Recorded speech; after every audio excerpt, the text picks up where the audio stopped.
Chartiers-Houston Community Library. As promised, I am doing a spooky science video. So this is meant to go along with the first week of spooky science take and make science kits. And so this video is just meant as a supplement to those kits. So if you sign up to get the kit, you get just about everything you will need to do the demo, as well as some instructions.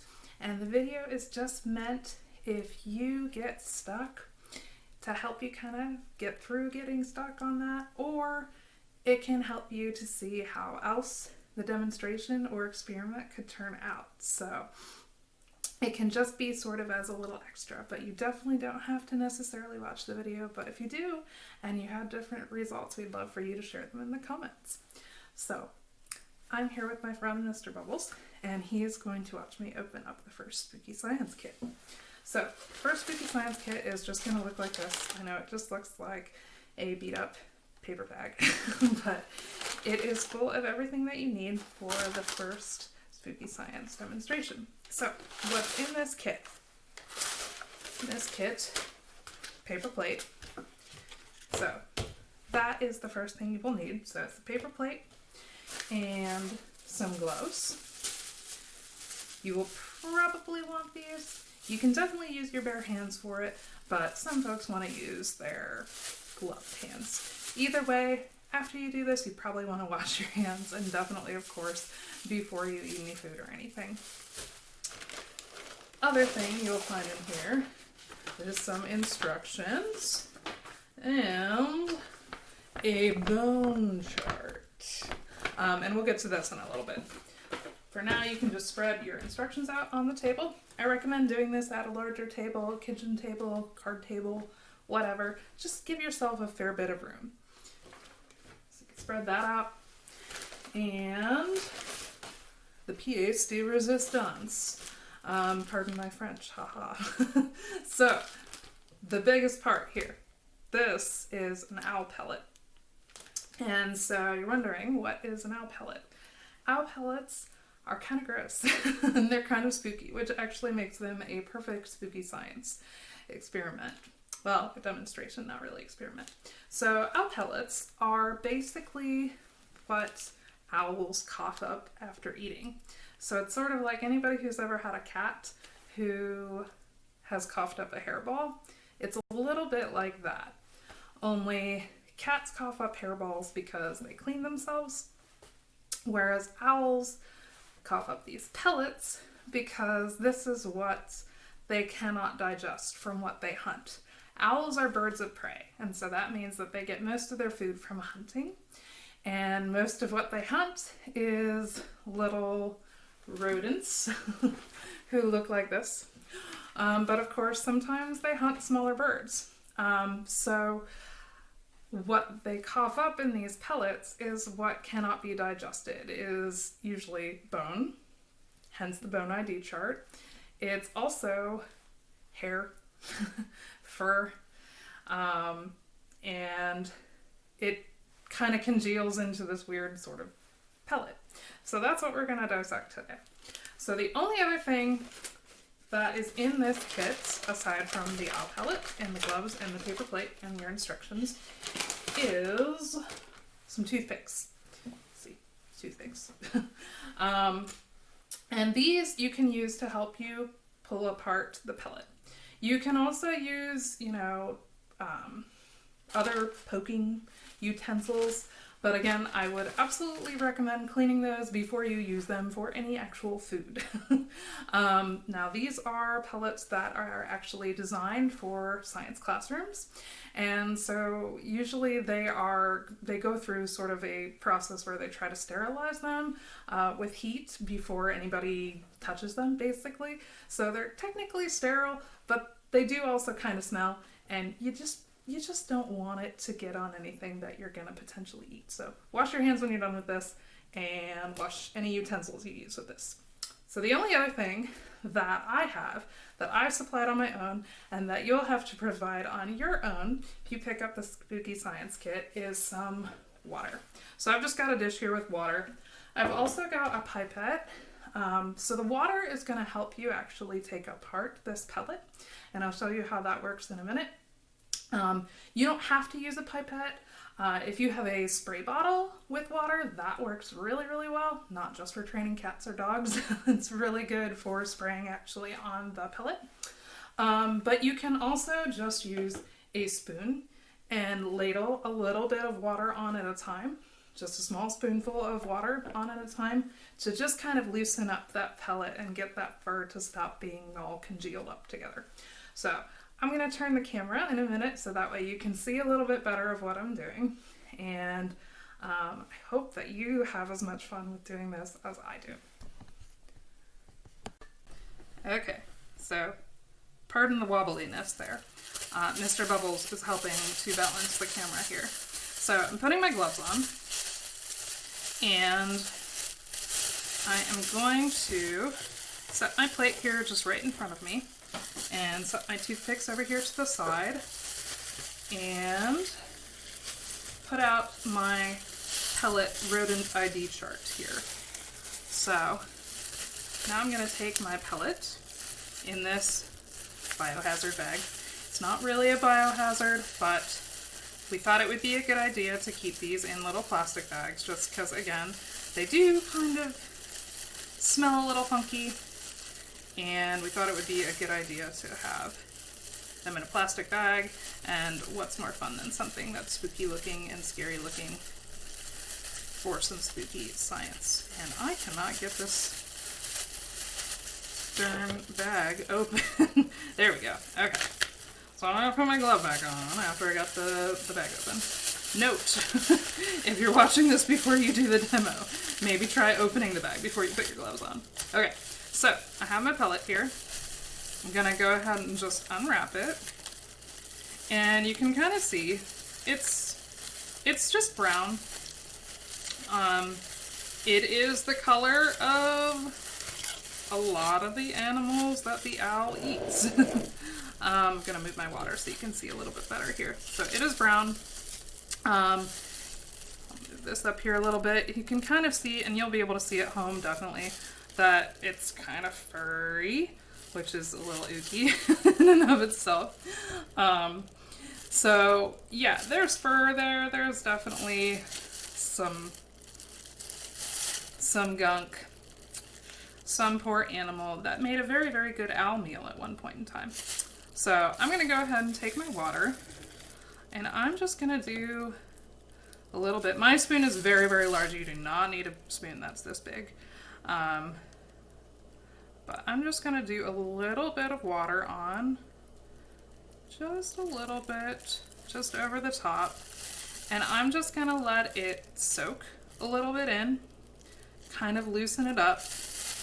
If you have a pipette, now's not a bad time to use the pipette if you want instead.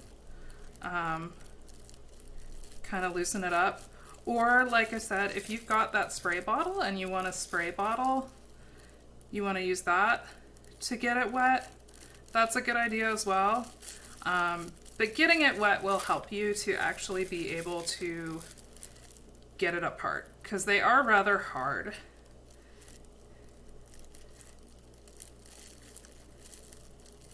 So, it's starting to soak in, and you will want to give it a few minutes, just to kind of let it soak in. Like I said, now's not a bad time to read your instructions a little bit more and to see what else you'll want to do.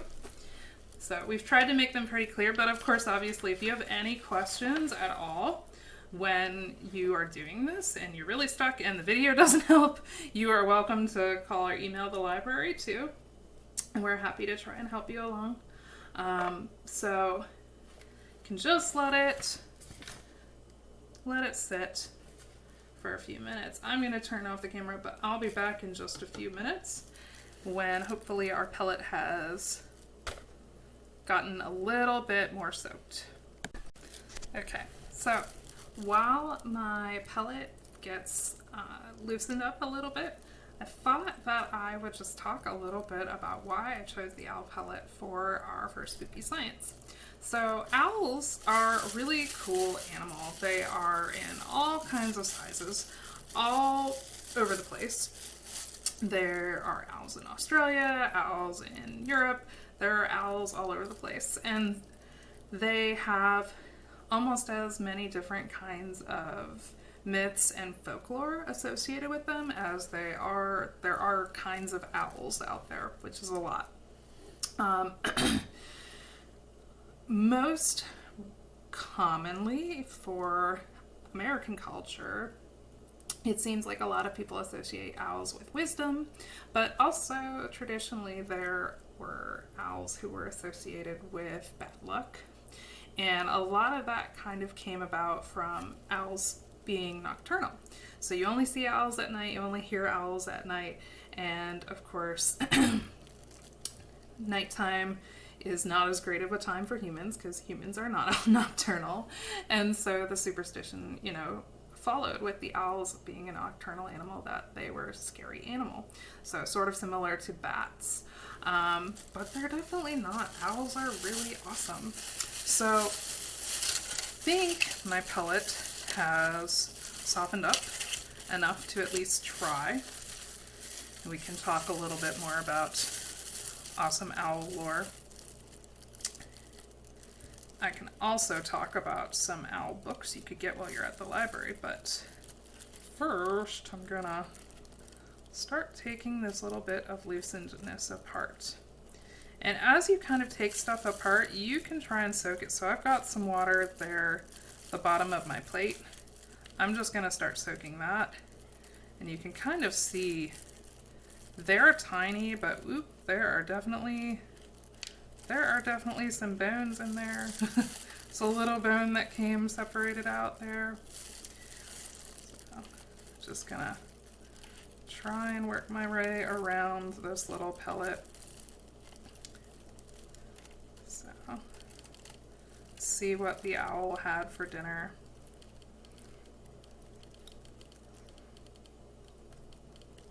So,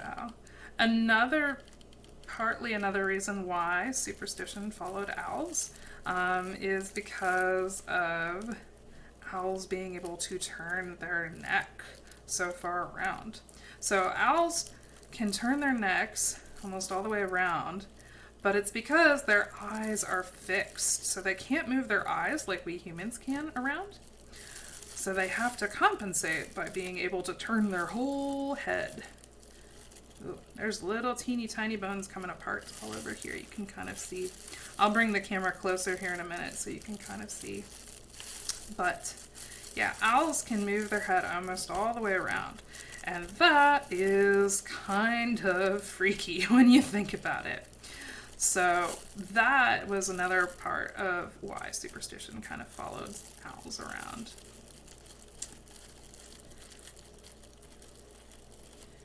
Yeah, there is definitely a lot of bones in here. Boy, Mr. Owl, or Ms. Owl, I'm not entirely sure, but you had a very crunchy critter. Very, very crunchy critter. So I'm going to pause here for a second, and I'm going to move part of my pellet that has not been able to dissolve and loosen away from some of the bits that have, so you can kind of see, and I'll move the camera a little closer here so you can kind of see. I think I'm going to get a little bit more water on. So take your time with this, really, is the biggest thing I can tell you right now, is to just take your time with this, because it does take a little bit of time for them to loosen up. But I'm going to, actually, maybe I'll just move the plate a little closer and you can kind of see there's little bitty bones all floating in there. So I can't tell, it's a little too early for me to tell what kind of critter this is yet, but clearly something very, very crunchy. There are lots of little teeny tiny bones. Okay, so I'm gonna try and get my gloves back on here because I had to adjust my camera, but I think the pellicles come apart a little bit.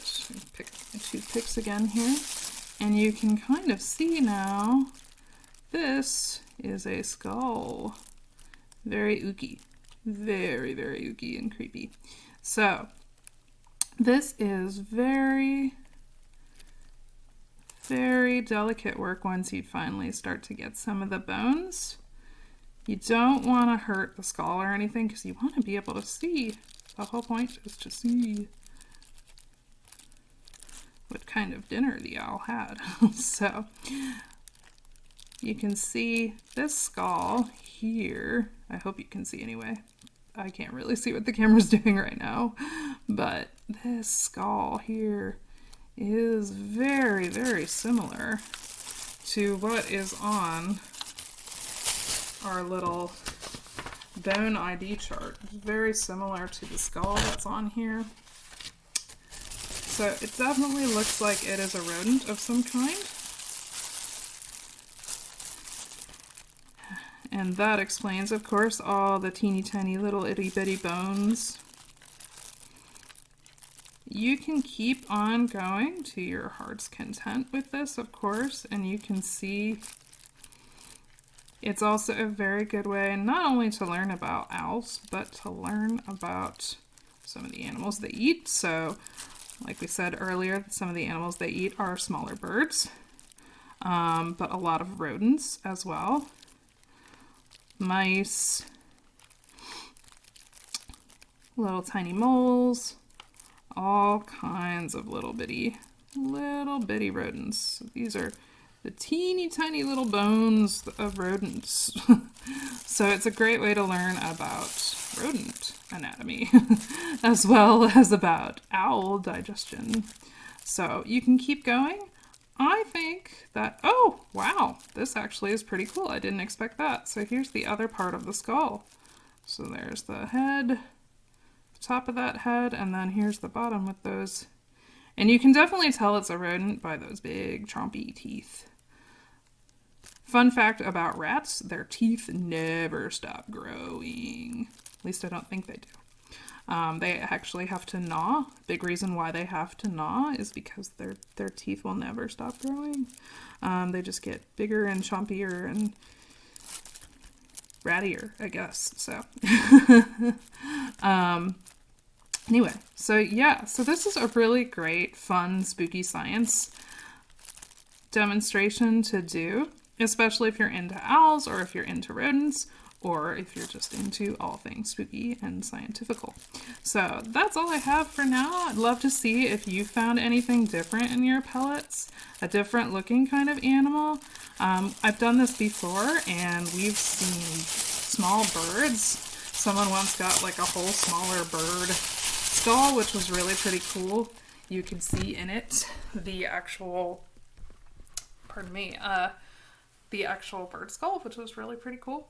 So there's all different kinds of possibilities with this, of course, because owls eat lots of different things. And there's all different kinds of ways that you can learn about owls and learn about the things that they eat and learn about nature in general by doing this super fun, spooky science demo. So I hope you liked it. Again, if you had different results or you have questions or suggestions about future spooky science, please feel free to drop them in the comments. You can still sign up for spooky science and get next week's kit, and we'll hopefully see you at the library. Thanks, everybody.